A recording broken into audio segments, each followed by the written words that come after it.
Welcome back, students, to the second lesson of chemical reactions and equations.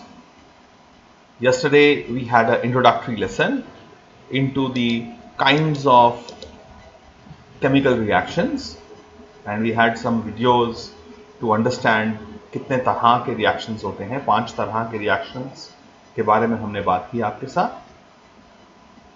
Today, we are going to talk primarily about two kinds of reactions: synthesis or composition reaction, and opposite of synthesis, decomposition reaction.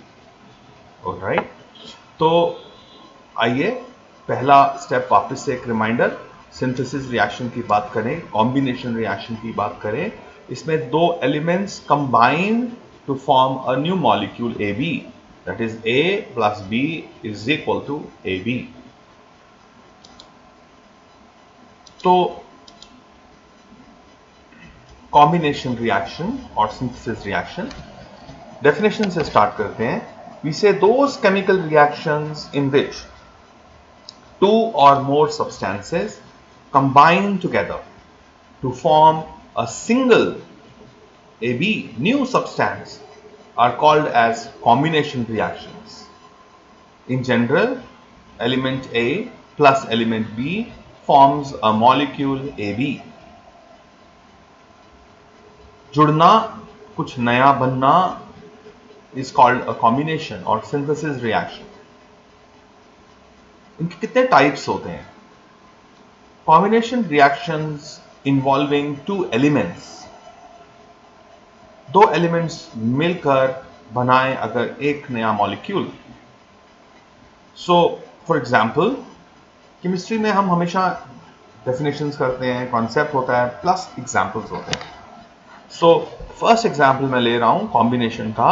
Burning of magnesium ribbon in oxygen with a dazzling flame and the residue powder that is left is magnesium oxide.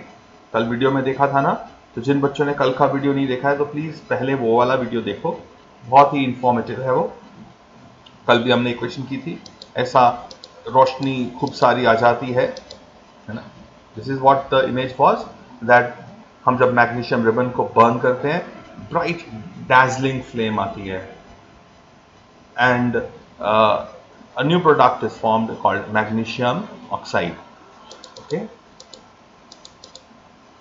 The second example is when hydrogen combines with chlorine in the presence of sunlight, it gives hydrogen chloride. So hydrogen, which is a gas, plus chlorine, which is a gas, in the presence of sunlight. तो activation energy चाहिए होती है किसी भी reaction को होने के लिए. कल मैग्नीशियम को जब हमने बर्न किया था तो एक्टिवेशन एनर्जी क्या थी? हीट. हमको फ्लेम में रखना पड़ता था उसको. जब हीट होता है, वार्मथ होती है, हाई टेम्परेचर होता है, तभी ऑक्सीजन और मैग्नीशियम कंबाइन हो गए मैग्नीशियम ऑक्साइड बनते हैं. वैसे ही हाइड्रोजन एंड क्लोरीन कंबाइन तभी करते हैं जब वहां पे सनलाइट अवेलेबल होती है. सो कई सारे रिएक्शन सनलाइट में होते हैं. कई मेडिसिन होती हैं बच्चों, आपके घर में आती हैं जो लिक्विड्स होती हैं, उनकी बॉटल ब्लैक कलर की होती है और मेडिसिन पे लिखा होता है keep away from direct sunlight in a cold place. तो हम क्या नहीं चाहते हैं? हम नहीं चाहते हैं कि वो मेडिसिन के अंदर कोई रिएक्शन हो जाए और वो मेडिसिन अपनी नेचर चेंज कर ले, फिर वो इफेक्टिव मेडिसिन नहीं रहेगी. तो हम उसको ब्लैक बॉटल में पैक करते हैं. वैसे यहाँ पर hydrogen plus chlorine in the presence of sunlight forms HCl in gaseous phase, not a liquid. HCl is hydrochloric acid. Vapors of hydrochloric acid would be formed. This is also combining of two elements, right? Two molecules of hydrogen and chlorine, and that's how 2HCl is formed. Balance है chemical reaction. Now, second type of combination is जहां पे एक तो element होता है और दूसरा compound होता है, राइट? कंपाउंड मतलब दो या दो से ज्यादा एलिमेंट्स जब ज्वाइन करते हैं तो कंपाउंड बनता है.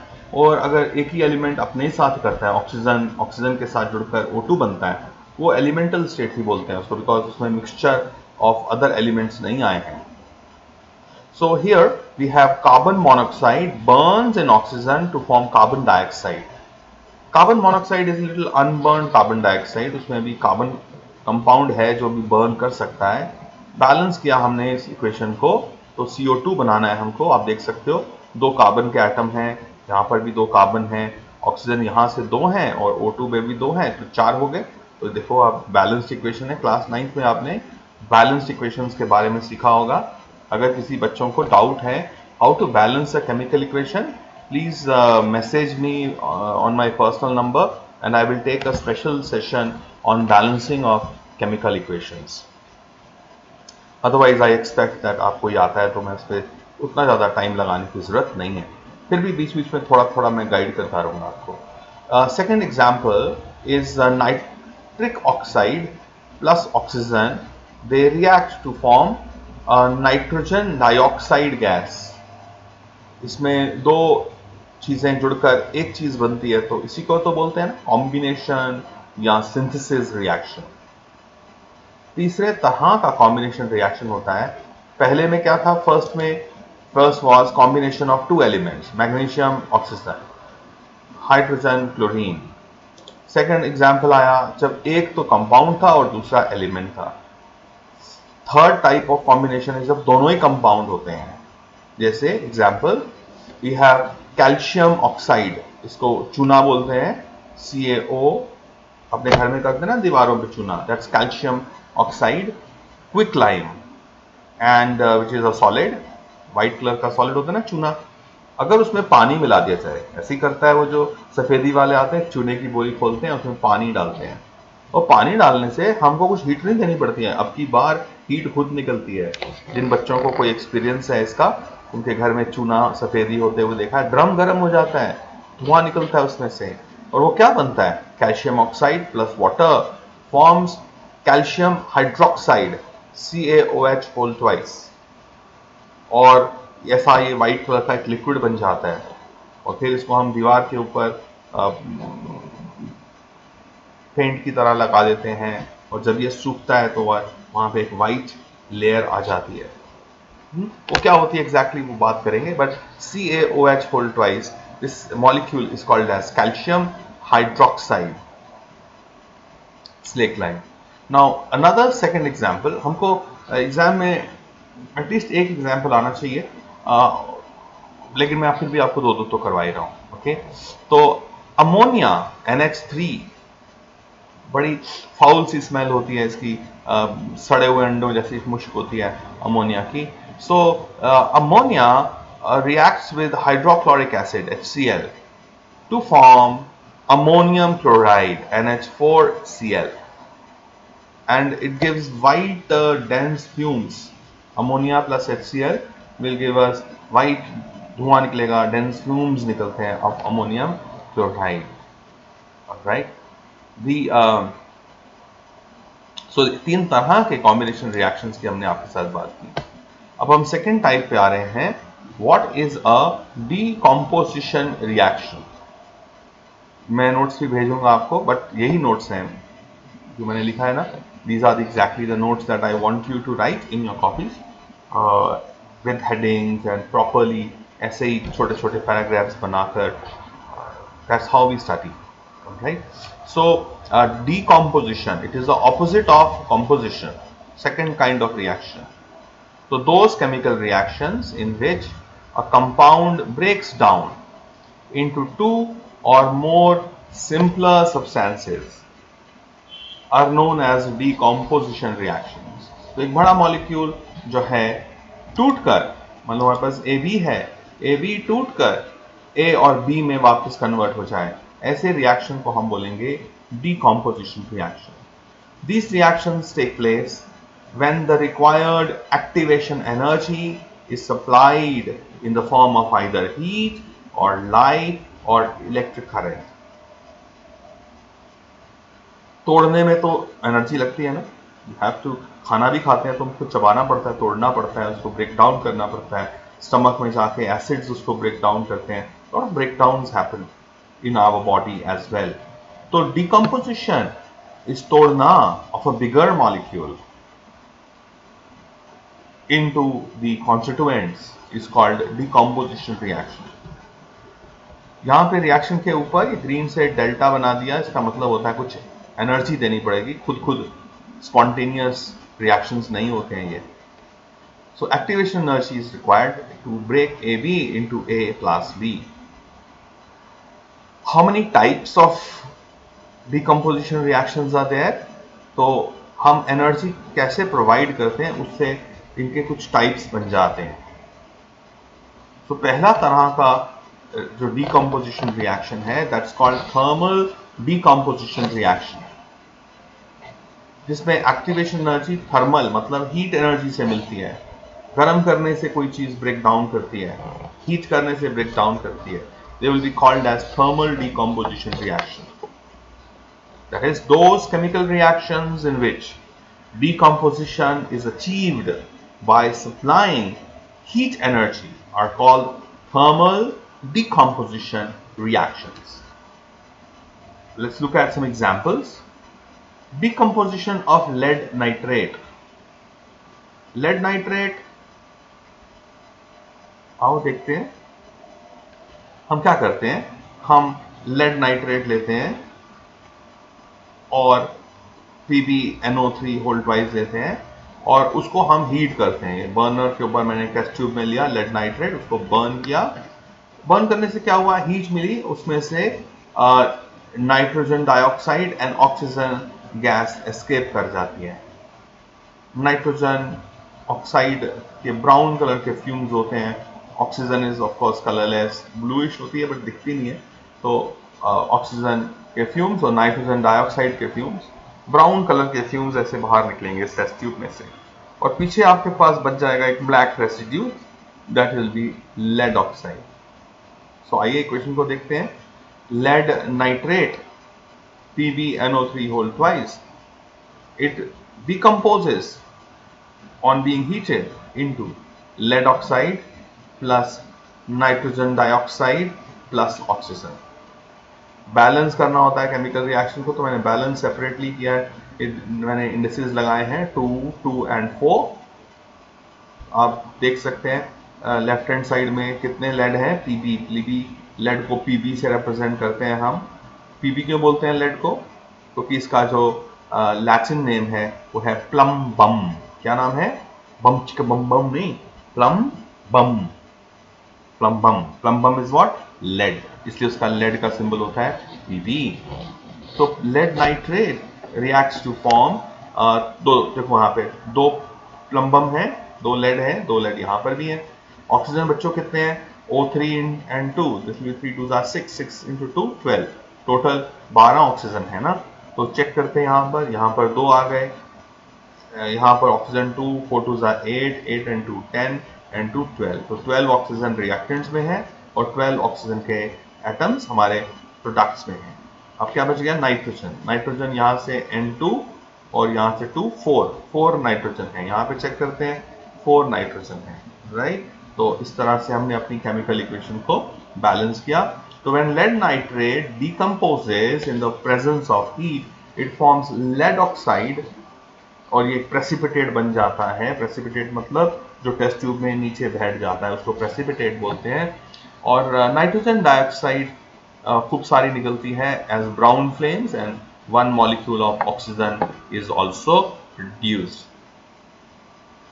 So this is a decomposition reaction and because heat में होता है इसलिए इसको बोलते हैं हम thermal decomposition reaction. ठीक है बच्चों, ऑलराइट. दूसरे तरह का रिएक्शन हम एग्जाम्पल ले रहे हैं, फिर से एक और थर्मल का एग्जाम्पल.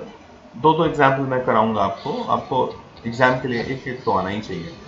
दोनों आते हो तो अच्छी बात है. Decomposition of ferrous sulphate. Ferrous sulphate is FeSO4, solid होता है. इसको भी हीट के प्रेजेंस में हम डिकम्पोज करते हैं. It forms ferric oxide. Ferric oxide का फॉर्मूला Fe2O3, ब्राउन कलर का ये प्रेसिपिटेट होता है. And then you have a sulphur dioxide gas and sulphur trioxide gas. दो तरह की गैसेस बनती हैं, sulphur dioxide and sulphur trioxide, right. और ये फेरस सल्फेट लैब में आपको एक लाइट ग्रीन कलर का एक पाउडर मिलता है। इनफैक्ट उस पर लिखा होता है FeSO4.7H2O। This is called water of hydration. Water of hydration मतलब फेरस सल्फेट मॉलिक्यूल के पास एक मॉलिक्यूल ऑफ फेरस सल्फेट के अराउंड 7 मॉलिक्यूल्स ऑफ वाटर होते हैं, बट लिक्विड नहीं होते हैं, हाइड्रेटेड फॉर्म्स होता है। हाइड्रेटेड मॉलिक्यूल्स होते हैं जो मॉलिक्यूल्स के अंदर वाटर मॉलिक्यूल्स उनके साथ अटैच्ड होते हैं। अगर इसको गर्म किया जाए तो वाटर एस्केप कर जाता है एंड इससे इनका कलर भी चेंज हो जाता है। सो फेरस सल्फेट को हीट किया हमने तो हमारे पास फेरिक ऑक्साइड आएगा, सल्फर डाइऑक्साइड आएगी और सल्फर ट्राइऑक्साइड भी आएगी। इस तरह की डीकम्पोजिशन रिएक्शन को हम कहते हैं थर्मल डीकम्पोजिशन रिएक्शन। ठीक है, अब डीकम्पोजिशन रिएक्शन का एक और एग्जाम्पल भी दे रहे हैं।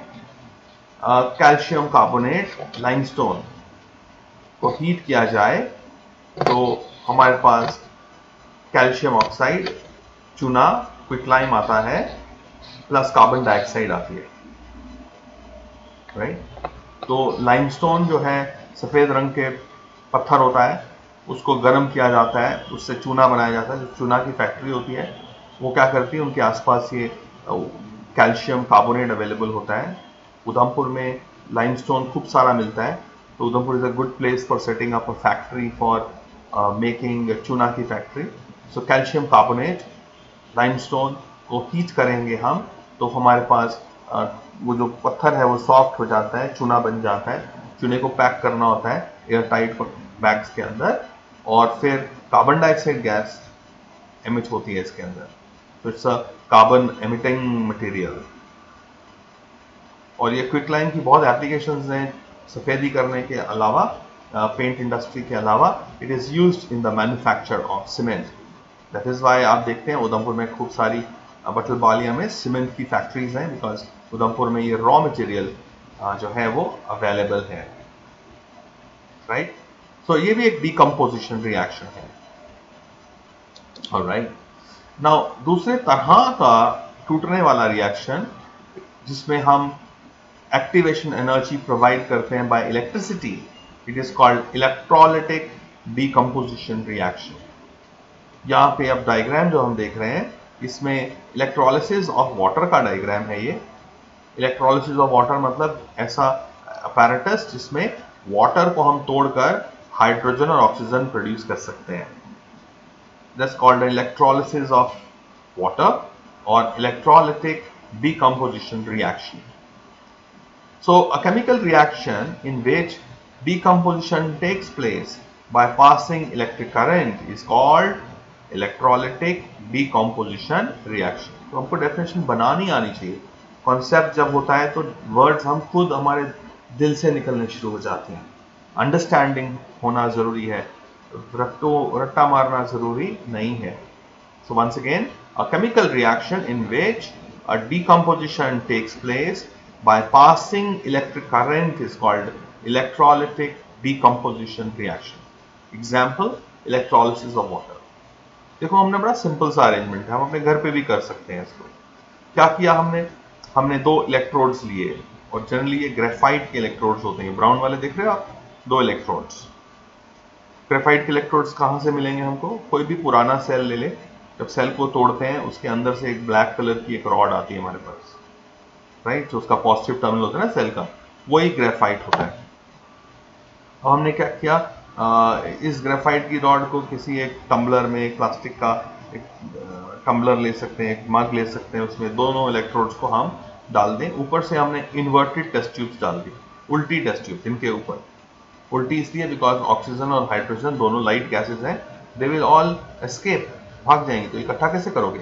उल्टी टेस्ट ट्यूब में ऊपर से भागने की जगह नहीं होगी, तो उल्टी टेस्ट ट्यूब इसमें डाल दी, पानी डाल दिया, ये ब्लू ब्लू पानी डाल दिया, और इसमें हमको थोड़ा सा हल्का सा कुछ कोई एसिड डाल दें, अगर थोड़ा सा कुछ नींबू ही डाल दो चाहे थोड़ा सा, तो थोड़ा रेट फास्ट हो जाता है इलेक्ट्रोलिसिस का, ठीक। तो अब हमने क्या किया कि इन दोनों में को हमने इलेक्ट्रिसिटी सप्लाई की। हमने एक बैटरी के साथ जोड़ दिया, मे बी 6 वोल्ट बैटरी के साथ जोड़ दिया। अब क्या होगा, यू विल फाइंड पानी जो है वो in the presence of little acid molecules, उसके साथ वो इलेक्ट्रोलिसिस होना स्टार्ट हो जाएगा, चार्ज फ्लो होना स्टार्ट होगा, और ये जो एनर्जी निकलेगी वो एनर्जी जो है that would give us the required energy to break down. तो रिएक्शन कैसा है, वाटर मॉलिक्यूल लिक्विड है, उसको इलेक्ट्रोलाइटिक डिकम्पोजिशन होता है, तो हमारे पास हाइड्रोजन गैस एक टेस्ट ट्यूब में और ऑक्सीजन गैस दूसरी टेस्ट ट्यूब में आ जाती है। तो एक टेस्ट ट्यूब में हाइड्रोजन, दूसरे टेस्ट ट्यूब में ऑक्सीजन एक्यूमुलेट हो जाती है, राइट। तो इसको बैलेंस किया इक्वेशन को हमने, तो 2H2O forms 2H2 plus O2। तो आप देख सकते हैं दो मॉलिक्यूल्स हाइड्रोजन के पैदा होते हैं, एक मॉलिक्यूल ऑक्सीजन का पैदा होता है। तो अगर इसके पार्टिकल्स ज्यादा पैदा होते हैं तो इसकी वॉल्यूम भी ज्यादा होगी। So the ratio of volumes is 2:1। तो अगर यहां पर देखो वॉल्यूम हाइड्रोजन ने, येलो ने डबल वॉल्यूम ली है, और ऑक्सीजन ऑरेंज कलर से मैंने शेड किया है इसको, इसने हाफ वॉल्यूम ऑक्यूपाई किया है। So volume of hydrogen is double that of oxygen, right. तो दिस टाइप ऑफ रिएक्शन, आपको डायग्राम भी बनाना है, मैं आपको पिक्चर भी भेजूंगा, नोट्स भी भेजूंगा, बट आप यहां से भी रोक के आप बना सकते हैं। ऐसा ही कलरफुल डायग्राम चाहिए मेरे को, कलर्स यूज करें, कलर पेंसिल्स यूज कर सकते हैं, सुंदर सुंदर काम करें, पढ़ाई बहुत सुंदर चीज होती है, alright.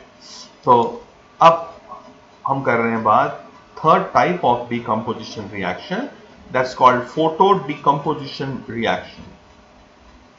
Photo decomposition reaction, photo मतलब लाइट, लाइट की वजह से, रोशनी की वजह से कोई मटेरियल्स डिकम्पोज हो जाते हैं।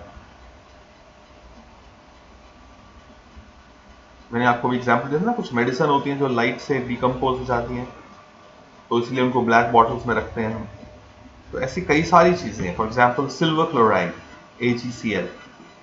AgCl जो है उस पर अगर सनलाइट गिर जाए, एक बीकर में आप, एक या फैक्ट्री डिश में, छोटी सी डिश में आप सिल्वर क्लोराइड रख दें, तो वाइट कलर की होती है सिल्वर क्लोराइड, धूप में रखने से वो ग्रे कलर की हो जाती है, उसमें से क्लोरीन गैस वेपर्स बन के एस्केप हो जाएगी, और पीछे रह जाएगा हमारे पास silver, greyish silver, right. Grey हो जाता है क्यों, थोड़ा ऑक्सीडेशन भी हो जाती है ना, तो जब चांदी को ऑक्सीडेशन होती है तो उससे क्या होता है, that it is becomes greyish in colour. तो वाइट से ग्रे कलर हो जाता है, ये डिकम्पोजिशन हो गया है। Another example silver bromide, light yellow colour की होती है, और इसको भी अगर हम धूप में रखें तो silver grey and bromine gas is liberated. Because such reactions light में होते हैं, तो ये बड़े इंटरेस्टिंग रिएक्शंस हैं। आजकल तो डिजिटल कैमराज हैं, लेकिन पुराने टाइम पे रील वाले कैमरा होते थे, उन रील वाले कैमरों पे सिल्वर क्लोराइड, सिल्वर नाइट्रेट की कोटिंग होती थी। तो जब कैमरे से हम फोटो खींचते थे, जो लाइट होती थी उस हमारे कैमरे के लेंस से अंदर जाके वो रील के ऊपर गिरती थी, और रील में इतनी सी थोड़ी सी देर में, फ्रैक्शन ऑफ अ सेकेंड में केमिकल रिएक्शन हो जाता था, डिकम्पोजिशन रिएक्शन, और जिसकी फोटो खींची होती थी हमने, वो उस पर इम्प्रिंट हो जाता था, नेगेटिव बन जाता था। फिर उसको हम डेवलप करवाते थे, और नेगेटिव से हम फिर पॉजिटिव्स क्रिएट करते थे। Now, such reactions I told you are used in photography. Silver chloride is always stored in dark colored bottles, and some medicines are also stored like that. So all decomposition reactions, remember students, require that some activation energy be supplied from outside by some method, and such reactions are heat इनको देनी पड़ती है, उनको बोलते हैं endothermic reactions. Endothermic opposite होता है exothermic, जिसमें हीट बाहर जाती है, वो एग्जॉस्ट होती है हीट, एग्जॉस्ट होता है ना, एग्जॉस्ट। एक्सोथर्मिक, एक्सो मतलब बाहर निकलना, और एंडो मतलब अंदर आना, बाहर से अंदर आना। तो हीट जब हमको देनी पड़े किसी रिएक्शन को प्रोसीड कराने के लिए, तो वो reactions are called endothermic reactions. What are the advantages of a decomposition reaction? See, the large applications of decomposition reactions in industry and in daily life. The first advantage is they are used for extraction of metals. देखो metals nature में हमको जो मिलते हैं वो हमेशा oxide की form में होते हैं, कार्बोनेट्स की फॉर्म में होते हैं. सो प्योर मेटल को एक्सट्रैक्ट करना from its ore, extraction of metals from its ore, उसमें हम electrolytic decomposition is one of the ways of doing it. And in this manner, aluminum, calcium, potassium, magnesium, etc. these metals are extracted by electrolytic decomposition reactions. तो oxides टूटकर वापस metal plus oxygen में convert हो जाए. कई सारे non metals भी like water को इलेक्ट्रोलिसिस करके हम हाइड्रोजन और ऑक्सीजन प्रोड्यूस करते हैं, हम क्लोरीन गैस प्रोड्यूस करते हैं, ये सब नॉन मेटल्स हैं. तो नॉन मेटल्स को भी एक्सट्रैक्ट करने में हमने अभी आपको पढ़ा है ना, इलेक्ट्रोलिसिस ऑफ वाटर. तो that's one way of producing hydrogen and oxygen. खूब सारा पानी है हमारे पास, इलेक्ट्रोलिसिस करके हम खूब हाइड्रोजन और खूब ऑक्सीजन प्रोड्यूस कर सकते हैं. इसलिए जब हमको किसी प्लैनेट पे वाटर मिल जाए ना किसी भी, हम बड़े खुश हो जाते हैं, बोलते हैं कोई बात नहीं, पानी है ना, पानी को तोड़ के हम हाइड्रोजन और ऑक्सीजन बना पाएंगे, हमारे लिए वहां रहना पॉसिबल है. इवन इफ ऑक्सीजन नहीं है तो हम तोड़ तोड़ के बना लेंगे, रॉ मटेरियल होना चाहिए. तो इसलिए पानी मिले कहीं पर तो हम human beings feel very happy. फिर हमारे बॉडी में डाइजेशन जो होती है फूड की, हम जो खाते हैं चावल रोटी, वो सब स्टार्च है ना. स्टार्च हमारी बॉडी उसको डिकम्पोज करती है into glucose. Glucose is the energy of the body. तो खाना खाने से एनर्जी आती है, तो वो डिकम्पोजिशन से आती है. स्टार्च मॉलिक्यूल्स को तोड़ के ग्लूकोज बनता है. प्रोटीन्स जो हम खाते हैं, दालों में प्रोटीन्स मिलता है हमको, तो प्रोटीन्स को डिकम्पोज करने से हमारे को जो ब्रेक डाउन करके एलिमेंट्स मिलते हैं, they are called amino acids. Amino acids are the building block of man, of all materials, cells. तो प्रोटीन्स खाने से हमारी बॉडी में रीजनरेशन, ग्रोथ एंड डेवलपमेंट बड़ी ज़रूरी होती है. स्टार्च, ग्लूकोज मिल जाए तो एनर्जी मिलती है उनको जो पहले से पैदा हो गए हुए हैं सेल्स. लेकिन नए सेल्स को पैदा करने के लिए प्रोटीन्स की इम्पोर्टेंस होती है. तो protein diet is important for rebuilding of new cells and repair of old cells. So students, आज हम इतना ही पढ़ते हैं और फिर मैं आपको नोट्स भी भेजता हूँ. आप इसको प्लीज़ स्टडी करें और अपनी कॉपीज़ पे भी नोट करें. Alright. And in case you face any difficulty, तो जो मैंने आपको लेक्चर में बोला है, अगर आपकी कोई पर्सनल रिक्वायरमेंट्स है तो आप प्लीज़ मुझे कॉल भी कर सकते हैं और मुझे मैसेज भी कर सकते हैं. Right. So all the best to you. See you. Bye. See you next class. Manish Gulati from Happy Model. Bye bye to you.